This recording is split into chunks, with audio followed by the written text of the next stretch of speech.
नमस्कार मित्रांनो, जय शिवराय आणि पिकअप 1934च्या नवीन ब्लॉगमध्ये सगळ्यांचं मनापासून स्वागत। तर लास्टचा एपिसोड कसा वाटला ते पहिलं कमेंट करून नक्की सांगा, कारण आपण 2 मंदिरं कव्हर केली तिरचीमध्ये आणि दोन्ही अशी वर्ल्ड हेरिटेज मंदिर होते, एकच नंबर।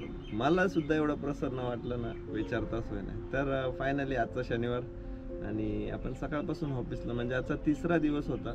सकाळीच ट्रान्सपोर्टरशी बोलून आलो, कारण ट्रान्सपोर्टचं ऑफिस शेजारीच आहे आणि तिथं त्यांच्याशी डिस्कस करून आलो। तर बोलले बघूया आज काहीतरी फायनली बुकिंग काढूया।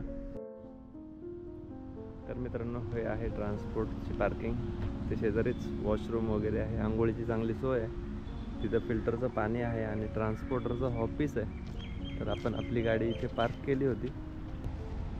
हे दोघं जे दोन आहेत ना कार्टून, तर हे आपल्या इकडलेच महाराष्ट्रातले, त्यांची गाडी तिकडे समोर पार्क केली आहे।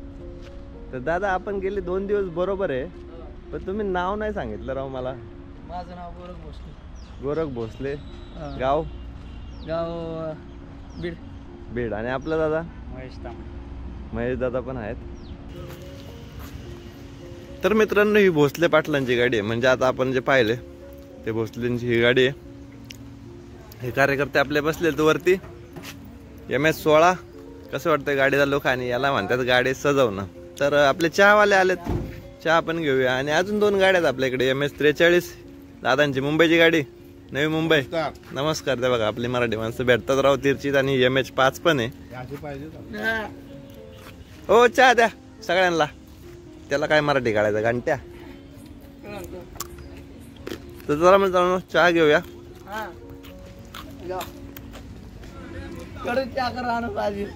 अन्नाला दादा सांगतायत की चहा पत्ती जास्त टाका आणि गोड प्यायचा यांना चहा।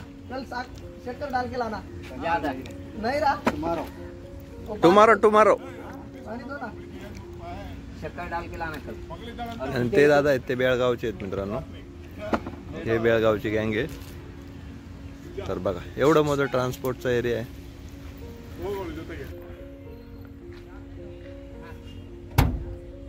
मॉडेल आहे 12-15 याला चढायचं एक रुबाबच राहत आहे गाडीत, एक नंबर। हे काय जीवाचं पाखरू, कसं आहे जीवाचं पाखरू मित्रांनो। आपण त्या दिवशी सोमनाथ भाऊंची गाडी पाहिली होती आणि आज कोणता मॉडेल आहे, 12-15 ना? किती ton? 10 ton pass. 10 ton pass करते। हो। आमच्या पिकअप 1-1 टन बघू शकता मित्रांनो, हे आहे भोसले पाटलांच्या जीवाचं पाखरू। कसं वास्त मस्त सजवलंय, आतून लाईटी वगैरे। हा हा, झिंगपाक झिरमिळ, एकच नंबर एकच नंबर। काय किलोमीटर वगैरे जायचं झालं? सेल्फ मार, हे कायला शेल्फ मारायला लागतं? इग्निशन वरती समजतंय की नाही येते? चला आपण हिला शेल्फ मारू।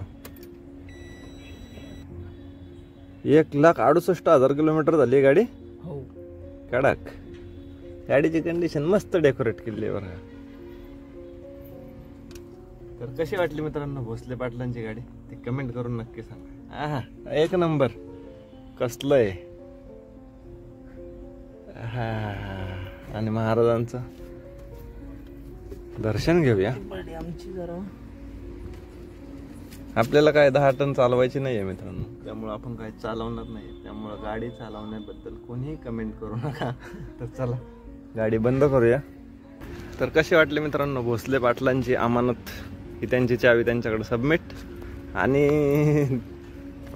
ते गाडीला आता धक्का मारायचा आहे, कारण 2-2, 3-3 दिवस जेव्हा आपण ट्रान्सपोर्टच्या पार्किंगला थांबतो त्यावेळेस गरमीमुळे किंवा मग आपण फॅन वगैरे लाईट वगैरे वापर करत असतो, तर बॅटरी डाऊन होतात। आता याला धक्का मारून स्टार्ट करून देऊ। तर मित्रांनो, हा थक्क प्रयत्नानंतर सुद्धा आमच्याला काय यश आलेलं नाही आहे। अनुभवी ड्रायव्हरांचे बोलले हे आयशर आहे, हा फरक असतो टाटा आणि आयशर मध्ये।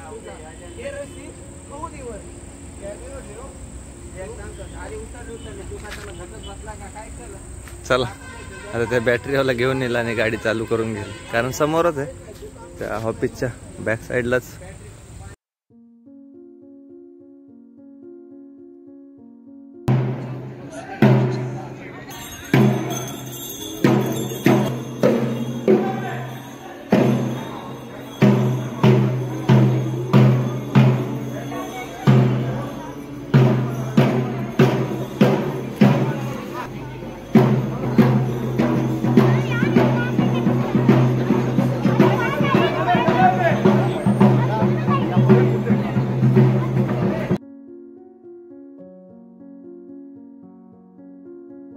तर आजच्या मेनूमध्ये आहे मित्रांनो आपल्याला जेवणासाठी कुर्मा, पराठा आणि 2 चटण्या, कांदा, काकडी. तर आपले भोसले दादांना म्हणतात मस्तपैकी मंदिरात दर्शनाला घेऊन गेलो होतो. जंबुकेश्वराचं दर्शन झालं मित्रांनो. जवळच होतं, 1 किलोमीटर. त्यांनी पाहिलं नव्हतं, मग गेलो मंदिरात. हत्ती वगैरे पाहिला, तुम्ही आता शॉर्ट्समध्ये पाहिलं असेल. परत आपलं दुसऱ्यांदा जंबुकेश्वराचं दर्शन झालं. तर आता जेवण होतो आणि ट्रान्सपोर्टच्या ऑफिसला परत जाऊया.